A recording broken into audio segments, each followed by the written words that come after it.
Hey guys, today we are doing reactions towards on this channel. It does six today. Does we know the Macarena video? I did post that the second one, but if further can do, we'll go ahead and start this reaction. This is a completely separate definition of the word stink bomb. That is a turret on a biplane. No, not biplane. A military The U.S. aircraft. interpretation of shitting on your enemies. What a shit show, literally. The Vietnamese took that personally and deliberately shot that aircraft down later. Oh, I know it's in War Thunder. I have it. I haven't gotten a kill with it yet. To quote a chubby Electron guy, flushing out communism.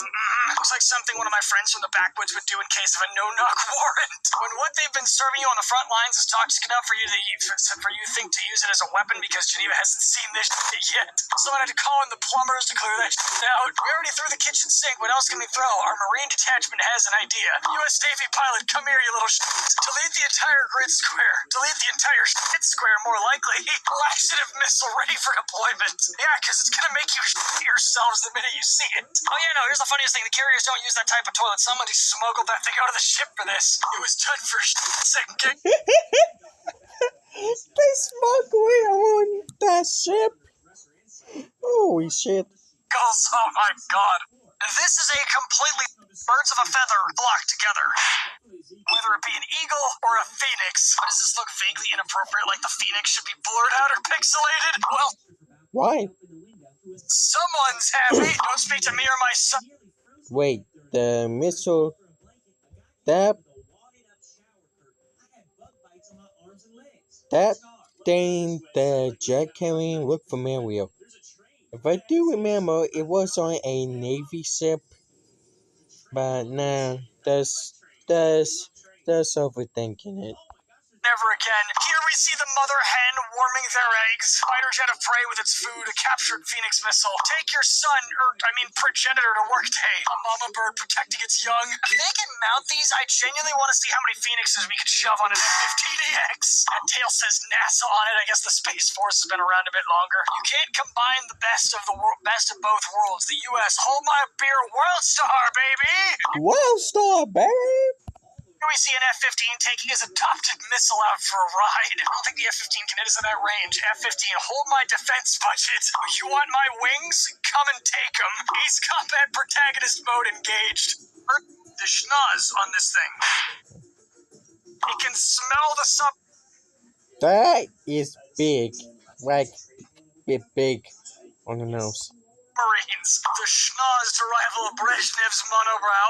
That plane is a pollen allergy. I smell communists. Who bolted wings to the one submarine? That plane needs some nasal spray. Who gave the engineers alcohol and free time again? Please, you need to pick up on magnetic anomalies to find Russian subs. I can smell the vodka on their breath, and that's how I track them. When they say sticking your nose in things goes too far, planes pop up and make themselves look bigger for intimidation against the fighter pilots. Did they put like 3 F-14 radars into this thing? Maybe. Cubed. Who's gonna tell Russia that they don't have enough power to run the laser off this tank? That not way, so that's a flashlight. Thus we know this is the first one. The second one is American Edition. But the gimme one, the gimme part, that is on the second one. One why for someone to say the Warhammer 40K part. Look here, wait for the flash. Ooh, civilian airliner detected. That's some 40K las cannon type nonsense. Why does it look like an anti-aircraft vehicle that is trying to blind the enemy pilots? Are we just roasting command and conquer vehicles now? Lasers turn on, the CSU catches fire. Yeah, but about that, you don't have enough stellinium for your weapon to work. It's either a telescope or a big flashlight. Either way, someone's getting blinded. R2-D2, Grandpa? That R2-D2, Grandpa? That one cracked me up. Tilka is cosplaying the Eye of Sauron. It failed. This is the reason why you're not allowed to point laser pointers at aircraft. I have someone in Discord telling me it's a mobile radar-guided spotlight. You know what? Build out right now today a battlefield. Think about it. There's drones in the air.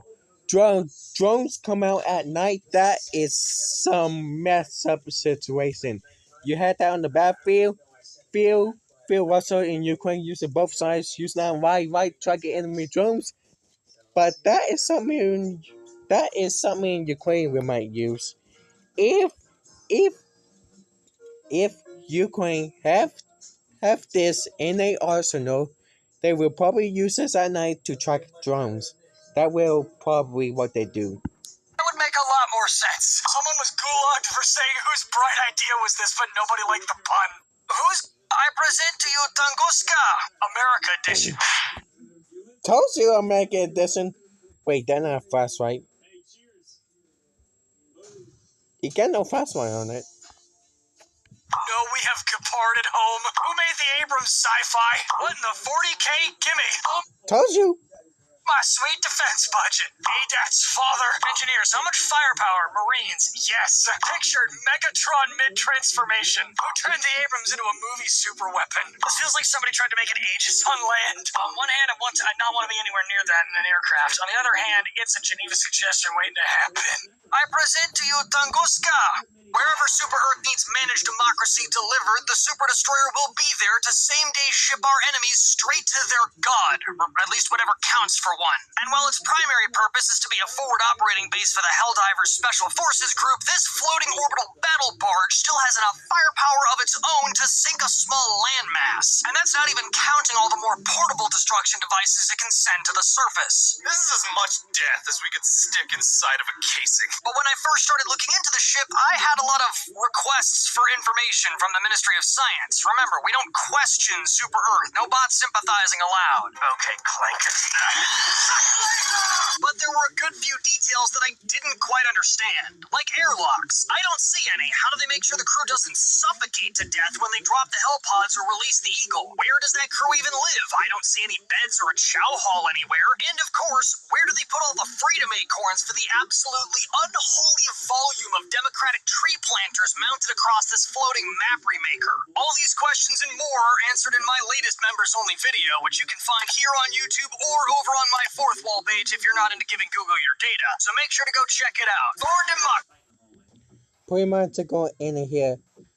If you enjoyed this video, pretty much make sure to like, subscribe, share it with your friends. Pretty much, I'll see you guys on Wednesday.